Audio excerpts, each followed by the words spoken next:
Salut mesdames et messieurs, bonsoir et bienvenue à cette édition des Digital Sport de ce vendredi. C'est donc le 3e jour du mois de mars, c'est l'an 2023.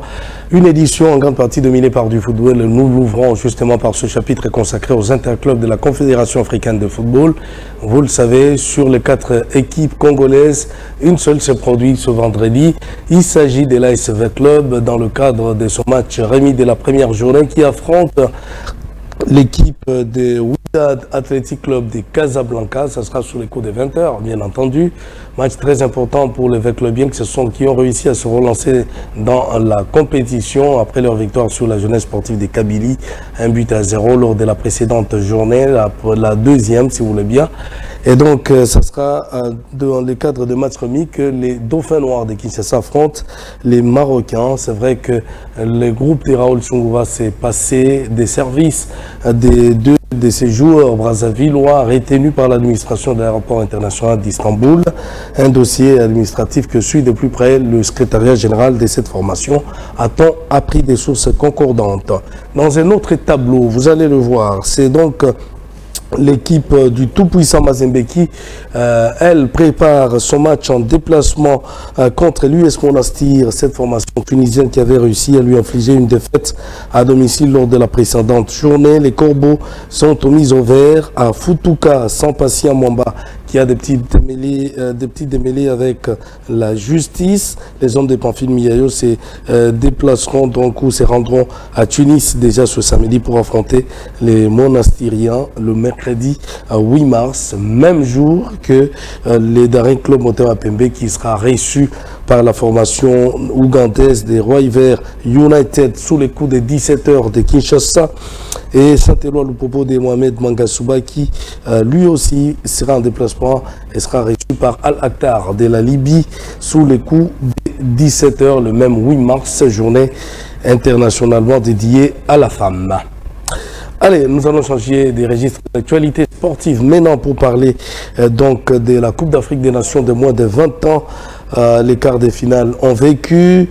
Qualification jeudi donc du Sénégal en demi-finale aux dépens du Bénin, 1-0.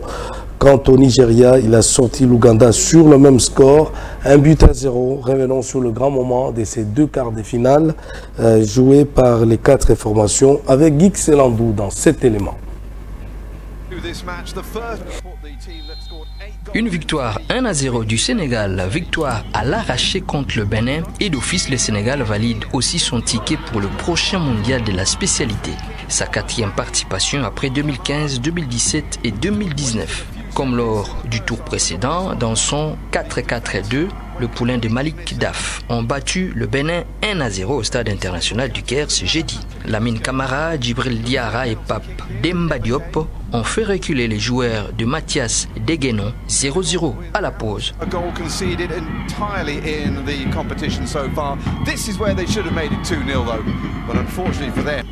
C'est la seconde période qui sera beaucoup plus intéressante. Parti du coup franc, l'ex-capitaine de Génération Foot s'est chargé du cuir et délivré une frappe tendue vers la tête de son capitaine, Samba Diallo. La tête pour l'unique but de la partie est réussie à la 51e. Le Sénégal toujours en course pour sa première consécration dans cette compétition. Premier de son groupe au premier tour avec aucun but encaissé, les poulains de Malik Daf lancés peut-être pour fêter le sacre comme leur aîné à la dernière CAN.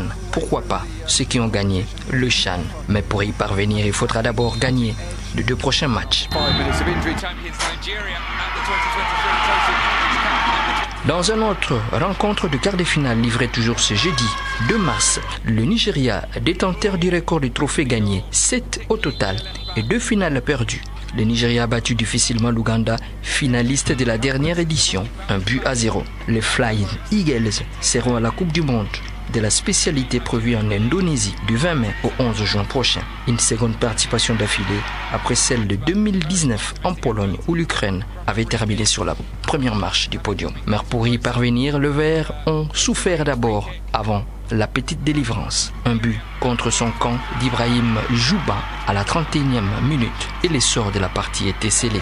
Dans la suite, ils ne seront pas à l'abri d'un retour du finaliste malheureux de la dernière édition. Mais la vigilance payera. Cette qualification à la Coupe du Monde est la 13e du Nigeria de l'histoire. Ils ont atteint la finale en 1989 et en 2005 la finale. Bien, voilà donc la victoire du Sénégal, surtout qui confirme son état de santé qui est bon, en tout cas depuis le sacre de ce pays lors de la Coupe d'Afrique des Nations chez les seniors. Quid de l'Algérie et du Maroc, qui va organiser donc les tournois en 2025? Cette question suscite beaucoup d'inquiétudes dans les deux camps. La Confédération africaine de football n'a tardé ou tarde encore à rendre publique la date d'attribution de l'organisation, mais quelques indices montrent que l'instance pourrait porter son choix sur le Maroc. Plus de détails dans cet élément de réflexion signé Jean-Pierre Doua.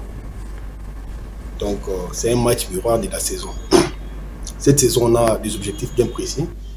On veut d'abord être champion de Kinshasa, aller gagner la Coupe du Congo et participer à la Ligue des Champions. Donc pour arriver à tout ça, gagner un match, c'est comme une condition sine qua non pour arriver à ce qu'on veut. Donc c'est un match qu'on va jouer avec beaucoup d'optimisme et sur tous les plans.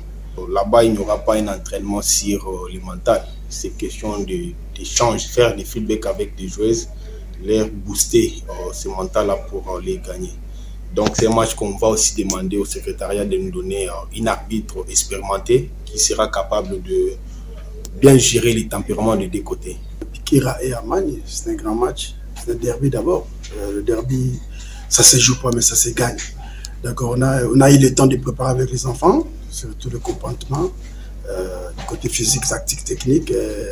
Surtout sur le plan mental, parce que ces matchs-là, ça va se jouer sur le plan mental. En tant qu'entraîneur, il faut parler toujours aux enfants, ce qui est le présent. Il ne faut pas parler le passé. Donc, voir le présent et préparer le futur. Donc, c'est qu'on a travaillé avec les enfants sur le plan mental. Donc, ils seront vraiment déterminés pour remporter ces matchs-là. Là, ils sont devenus prêtes, ils sont prêtes, parce qu'il y avait 3 ou 4 joueuses qui étaient à l'infirmerie, mais aujourd'hui, on vous parlait, donc ils sont déjà prêtes. Donc, et ça, je fais appel à tous les supporters d'Amani d'être là pour soutenir leurs fillettes, leurs filles, leurs équipes, leurs joueuses. Donc, ça serait mieux, ça serait vraiment bien. Parce qu'Amani, il est prêt pour gagner ces matchs-là demain. Ouais, si je peux commencer, on est au top. C'est un match, comme vous l'avez dit, un grand match. Voilà, donc nous sommes allés très vite en besogne. Là, il s'agissait donc du championnat provincial de football féminin dont la fin de la phase aller intervient déjà ce samedi 4 mars 2023 et à 11 h dans la catégorie des juniors. Un seul match va opposer les RCF Golf au CFF Don Bosco et à 13 h le grand match CSF Bikira FCF Amani, ça sera donc chez les seniors. Et là, vous avez suivi donc tour à tour Arnold Mbouyi, les préparateurs physiques des Bikira, et Kalunga, le coach Chico Kalunga de Amani Football Club féminin. Nous allons revenir maintenant à ce que nous disions tout à l'heure. Qui d'entre l'Algérie et le Maroc va pouvoir organiser le tournoi en 2025 de la Coupe d'Afrique des Nations? Cette question suscite beaucoup d'inquiétudes dans les deux camps. La CAF tarde à publier, donc à rendre publique la date de l'octroi de l'organisation. Mais quelques indices montrent que l'instance fêtière du football africain va porter son choix sur le Maroc. Donc, plus de détails dans cet élément de réflexion signé Jean-Pierre Doua. Après avoir retiré l'organisation de la CAN 2025 à la Guinée, la Confédération africaine de football doit désigner prochainement le nouveau pays hôte. Même si l'Afrique du Sud, la Zambie et le duo Bénin-Nigérian ont candidaté, tout porte à croire que l'attribution du tournoi devrait se résumer à un duel Algérie-Maroc. Les deux pays voisins et rivaux venant de faire forte impression en organisant respectivement le CHAN 2022 et le Mondial des clubs de la FIFA. Récemment, le président président de la CAF, Patrice Motsepe, a fait savoir que l'instance n'a fixé aucune date pour l'annonce de l'heureux élu. Ces derniers jours, des bruits de couloirs persistants font toutefois état d'une possible décision le 16 mars à l'occasion du 73e congrès de la FIFA qui se tiendra à Kigali au Rwanda en présence de tous les gratins de la CAF. Mohamed VI, décoré par la CAF en marge de cet événement, l'instance panafricaine vient d'ailleurs d'annoncer à ses associations membres dans un courrier qui a fuité qu'elle organisera une cérémonie spéciale le 14 mars à Kigali. Ce jour-là, Motsepe va décorer le président de la République du Rwanda, Paul Kagame, et le roi du Maroc, Mohamed VI. Les deux dirigeants se verront remettre un prix de leur réalisation exceptionnelle. Alors que les dernières rumeurs vont dans le sens du Maroc, cette information est interprétée par plusieurs observateurs comme un indice supplémentaire en faveur des Lions de l'Atlas. A priori, il semblerait étrange en effet de voir Motsepe décorer Mohamed VI le 14 mars et confier la CAN à l'Algérie 2 jours plus tard. Cette fuite confirme en tout cas les craintes des Fennecs, conscients que le Maroc est mieux implanté dans les coulisses de la CAF et donc davantage susceptible d'influencer sur le scrutin. Chacun se fera son opinion, mais une chose est sûre, le verdict approche. Tout à fait autre chose maintenant, la 31e édition des championnats nationaux de boxe démarre ce samedi 4 mars au studio Momangébi de la RTNC. Ce championnat est ouvert aux boxeurs d'élite congolaises correctement inscrits dans une liste envoyée par les différentes ligues provinciales et groupements sportifs particuliers en ordre avec la fédération congolaise. Plusieurs ligues donc provinciales sont attendues dans la capitale Kinshasa pour prendre part à cette 31e édition du championnat national de boxe Open.